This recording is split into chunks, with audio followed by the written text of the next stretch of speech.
I want to thank Terry West and Hondo, we're off on the side. They brought us somewhat musical royalty, Our Sarah first Dash. celebrity ever. Is that No, right? not the You first are celebrity, a no. Wikipedia page. I mean, this is not something that somebody just said, I'm going to make my own Wikipedia page. No, this is a star. Hondo, well, you're a star, though. We had writers who were famous, but not broad. Right. No. Well, a higher territory here. Miss Sarah Dash? Good evening, everyone. Kurt, can you give, you're a musicologist, can you give a background on Sarah briefly? Why she's great, why she's famous, who she's worked with, before she even does? Well, the famous name associated with her is Labelle, the group Labelle, which had a #1 hit right. in the early 1970s with Lady Marmalade. But their career started before that. Oh, Yes. And you. Hold on, he'll be right there. Yes, she will. She's had an outstanding solo career, has collaborated with the Rolling Stones, has performed with Keith Richards, Music has had solo hits, was in on the ground floor with rap. Yes, I did have I can say out of most Can I hear performers who come as far as I've come, that I've had a very glorious and rich career. Are you doing something over here that means that? The music is on, and now you So so the that means we shouldn't be talking. Yes, We're going to start over. yes. Who's fired? Who screwed up? Who the hell screwed up? I'm sorry. We're going to start over. She's never going to come back here again. You're never going to be here. You're right. No, I'm just kidding. You got that right. Okay. Back again? Are we back again? You're going to get fired, too. So tell me. You can't fire people who won't get paid. Well, you can't. I was told that you can't fire slaves. Oh, well. Let me stop. I like it. She's joking. I like it. I Can you like fire it. him?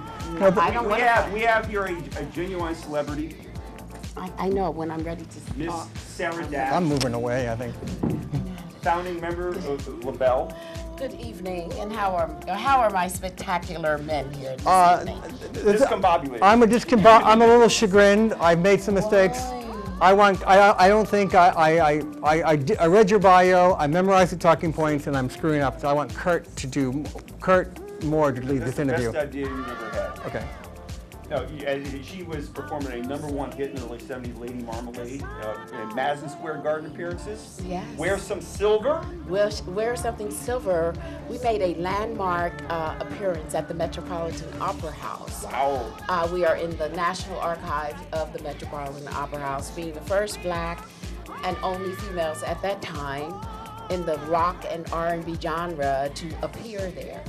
That is kind of neat that Yes. you were black women singing independent, not just a Motown, you're just putting together an image there of a corporate thing, but you're just out on your own making this thing happen. Well, it wasn't easy in the beginning when we decided to take off the same gowns, same wigs, and makeup and shoes. And we became sort of like a radical group that just went beyond what America was accustomed to seeing. Big format change. Yes. The early material, because it's unusual, you started off with like girl group sound. I mean, this is early '60s, like Shirelles kind of thing. And then to transform into sort of this modern soul. Well, honestly speaking, I don't think Patti Labelle and the Bluebells, which is where we started, ever sounded like any of the other female groups because the selection of music that we chose were totally different. It wasn't what one would call commercial. We did standards like "You Never Walk Alone," "No Danny Boy." Great song. And we had. Danny Boy. You did Oh Danny Boy? Yes, we Wow. did. It was common. No, it was not common for black females at that time to sing that kind of music. I mean, it came from the Irish background and those things. We sang even a Spanish song called "Vaya con Dios, My Darling," and we played a lot of different. We didn't play any place different than most of the females at that time because we did play the theater circle, which would be the Royal, the Apollo, all those things. And Murray Decay took a liking to us, and he played our music in New York City. "You Never Walk Alone." No payola back then? I wouldn't know about that. I was a child at that time. Somebody else was handling that. Okay. Yes, that was not my problem. Well, But I heard that it did exist. did you suffer from the funny bookkeeper syndrome, though, or the finances? And The funny bookkeeper Yeah. or the... criminal.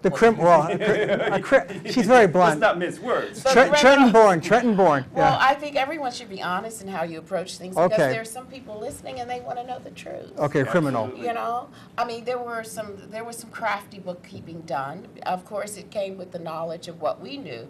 I mean, at the time, we had Stardust as opposed to Star Business in our heads. So, I mean, we had our chaperones and our parents were our guardians, but they too didn't know much about this industry. So, as we became more mature in the business, we signed ourselves to the record companies by creating a corporation production company, and we hired ourselves out to the labels. Gotcha. Now, after